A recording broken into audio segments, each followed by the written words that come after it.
भगवान श्री सदाशिव कुबेर को वरदान देकर जब अपने लोक को वापस पहुंचे तो विचार करने लगे कि मैंने तो सब कुछ किया पर मनुष्य के भलाई के लिए क्या कुछ नहीं किया। और निर्णय किया कि मित्र बनकर उनके पास रहें, किंतु वहां मैं किस रूप से विचार निवास करूं। भगवान सोच रहे हैं कि मैं किस रूप में कुंवर जी के पास निवास करूं। यदि मैं अपना ब्रह्म ही शरीर त्याग कर किसी दूसरे के शरीर में निवास करता हूं तो कुबेर दोनों शरीरों में भेद और द्वेष भाव समझने लगेंगे। अतः मुझे अपनी इसी नाम और शक्ति से वहां जाकर निवास करना चाहिए। सदाशिव भगवान सोचने लगे कि अगर इनके शरीर में आएंगे तो ये भेदभाव करने लगेंगे और शक्ति इसी नाम और शक्ति से वहां मैं अब इनके साथ रहूंगा कैसे। मैं तथा शिवा ने अपनी तक कोई अवतार धारण नहीं किया। जब तुम दोनों स्वयं वहां चलकर योग का साधन करेंगे उसी स्थान से शिवा भी अवतार धारण करेंगी और संसार के नियमानुसार मेरी पत्नी होंगी।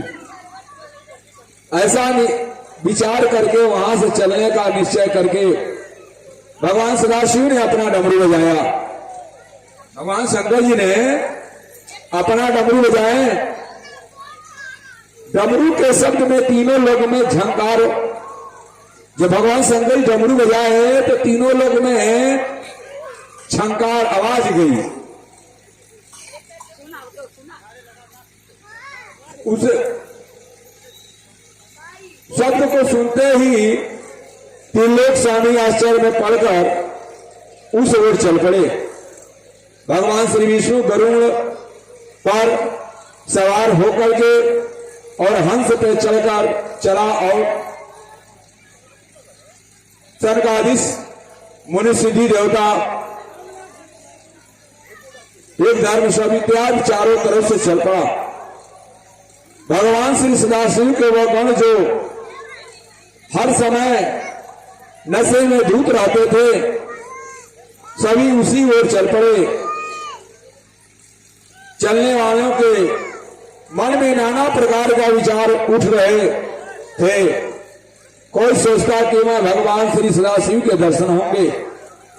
यह विचार बना के लोग चलने लगे कि भगवान शंकर जी का हमको दर्शन कर होगा, दर्शन कराएंगे अपना।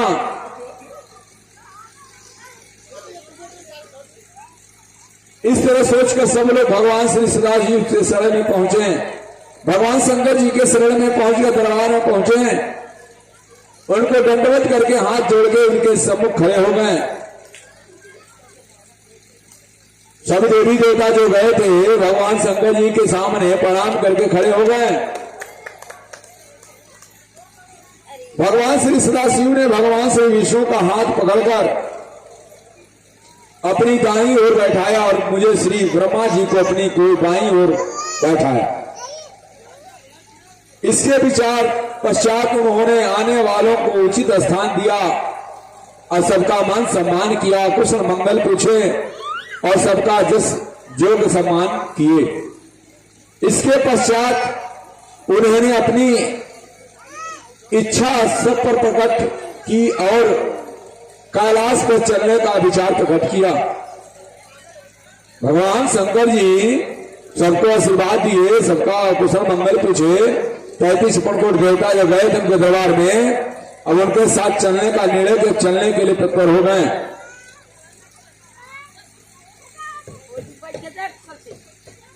क्योंकि वो कुबेर से वचन कर आए थे और उन्होंने उनकी आशा को पूर्ण करना था। कुबेर से कह के आए थे हम आएंगे और आपकी आशा को पूर्ण करेंगे। और जिस समय श्री सदाशिव चले तो उनके साथ सब लोग खड़े हुए। नंद सुनंद के साथ भगवान श्री विष्णु उठ खड़े हुए और 43 करोड़ देवताओं के साथ देवराज इंद्र खड़े हुए। 11 अनु 12 सूर्य जोगनी 49 पवन 10 दिक्पाल विद्याधक यज्ञ गंधर्व किन्नर अप्सरा सिद्ध भूत पिशाच बासकी तक्षक नाग सर्प नागराज शेष जगमाता गायत्री गरुड़ पर्वत समुद्र 6 ऋतुकाल यज्ञ नदियां 9 वनवासी भी चल दिए। सब लोग साथ चल दिए। नारद जो शब्द कभी रत्न उन्हीं को नारद कहा जाता है वो। और जो नारद भगवान जो देखते हैं वही कहते भी हैं। वो जो शब्द इधर वो जोड़ेंगे नहीं। अब सेना के विषय में सुनो। कर्ण नामक गण के साथ करोड़ों सेना, कैके नामक गण के साथ 10 करोड़ सेना, विकृत नामक गण के साथ 8 करोड़ सेना, प्रियात्रक के साथ 9 करोड़, विट्टानन के साथ भी 9 करोड़, जालक के साथ 12 करोड़, दुंदवी के साथ 14 करोड़, कुंदक इस सशस्त्र सेना का नायक कंपन 8 करोड़ सेना के साथ, विष्टा 8 करोड़ सेना के साथ, कंडीगढ़ 12 करोड़ सेना के साथ, महाकाल 100 करोड़, 100 करोड़ काल 100 करोड़ अग्नि 17 रवि शतक कुंकल अमोघ इत्यादि के साथ साथ 1-1 करोड़ काम पद और संतान के साथ 8 करोड़ विचिन पुनन पुण्य भद्र और नीम के साथ 9 करोड़ चित्रक के साथ करोड़ों में यह सेना चले। और क्या बजई काष्ठा के साथ 1-1 करोड़, नीव दयाल और परम जुग के साथ असंख्य सेना भी, इसके अतिरिक्त और भी बहुत से सेनापति थे। इतना ज्यादा वो लोग देख लेके चले थे उसका गिनती वर्णन नहीं हो सकता। इतने सेना परम युग शिवगणों के तोष केतु श्रीवन पवनदूत नामक भयानक लंकेश संवर्तक और भेंगी इत्यादि अपने साथ 1-1 हजार भूत लिए हुए थे और 10 करोड़ दैत्य भी थे। लाकांत दैत्यास दीप और आसन देवताओं के प्रिय एक ही रूप वाले 64,000 थे। भगरुद्र के असंख्य गढ़ थे। उनके ललाट चंद्रमा सीप पर जटा द्विजभाग थे। गौरवर्ण विशाल नेत्र सौरिंग भस्म लगाए हुए थे। उनके शरीर का प्रकाश करोड़ों सूर्यों के समान था। उनको देखकर मैं और श्री विष्णु भी आश्चर्य में पड़ गए। भगवान श्री सदाशिव की विशाल सेना देखकर चारों तरफ जय जयकार होने लगी। तब भगवान श्री सदाशिव नंदी पर सवार हो गए।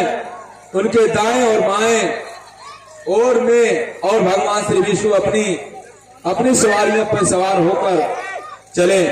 भगवान विष्णु का सवारी गरुड़ महाराज जी हैं। एरावत इंद्र एरावत हाथी पे चले। अन्य देवगण भी अपनी अपनी सवारियों पर चढ़कर उनके साथ चले। चारों ओर आनंद था। भगवान शिव सभी का ध्यान रखते हुए चलने लगे। मार्ग में सब स्थानों पर भगवान श्री सदाशिव का पूजन होता था और उन्हें तरह तरह को भेंट मिलती थी।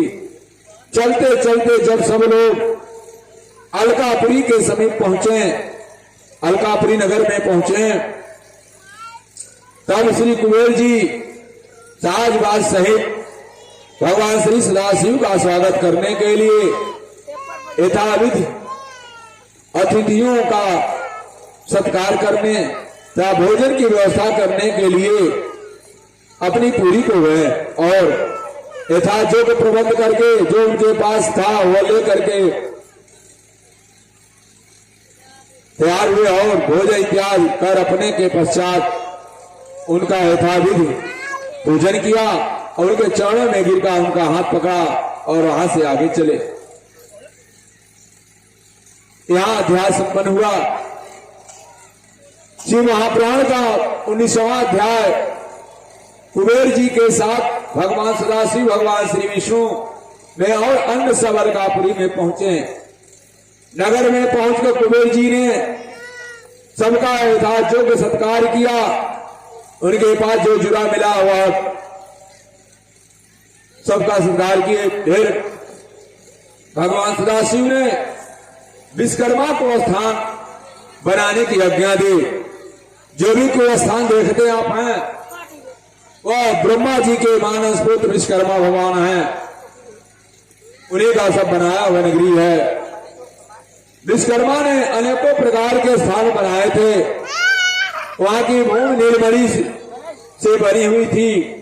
मूंगे के खंभे थे, दीवारें सुंदर थी, उसके दरवाजे संगमरमर के बने हुए थे।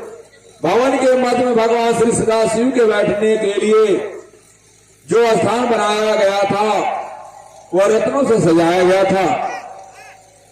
रत्न सुशोभित लगता था। जब भवन बनकर तैयार हुआ तो विश्वकर्मा ने भगवान सदाशिव के पास जाकर कहा, भगवान आज्ञा के अनुसार स्थान तैयार हो गया है, आप जो कहे वो हो गया, अब मुझे क्या आज्ञा है, आज्ञा बताएं, आज्ञा दीजिए।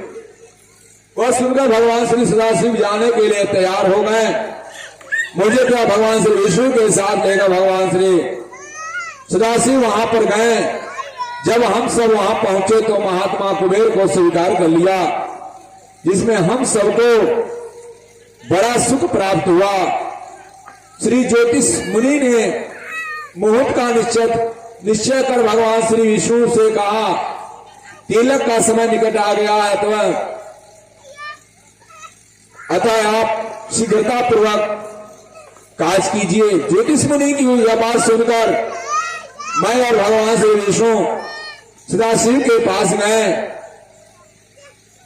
उनके प्रार्थना की कि प्रभु तिलक का समय निकट है, अतः आप शीघ्रता पूर्वक स्नान कर लीजिए। भगवान श्री सदाशिव ने हमारी प्रार्थना स्वीकार कर ली। उसी क्षण समस्त तीर्थों का जल लाया गया। मैंने तथा भगवान श्री विष्णु के समाहवान भी सदाशिव को मलमल का स्नान करवाया गया। जब भूषणादि वस्त्र पहना दिया गया, रत्न जड़ित सुंदर सिंहासन बैठाया गया, वेद ध्वनि आरंभ हुई, घंटा शंख दुदंबी बजने लगी, अप्सराएं नाच करने लगी, नृत्य करने लगी। सभी आनंद में मस्त हो गए। सबने यथाविधि भगवान का पूजन किया।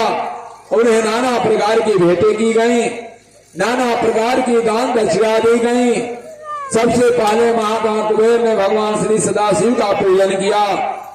उसके पश्चात उसे उनके पार्षदों ने, फिर इसी मंडल ने उस समय चारों तरफ से धन्य का शब्द गूंज उठा। कोई नृत्य कर रहा था तो कोई गा रहा था, कोई स्तुति कर रहा था। आप समस्त माता बहनों से निवेदन प्रार्थना है कि जितना जल्दी हो सके यथाशीघ्र इस कथा पंडाल में आकर बैठने का कष्ट करें। बाबू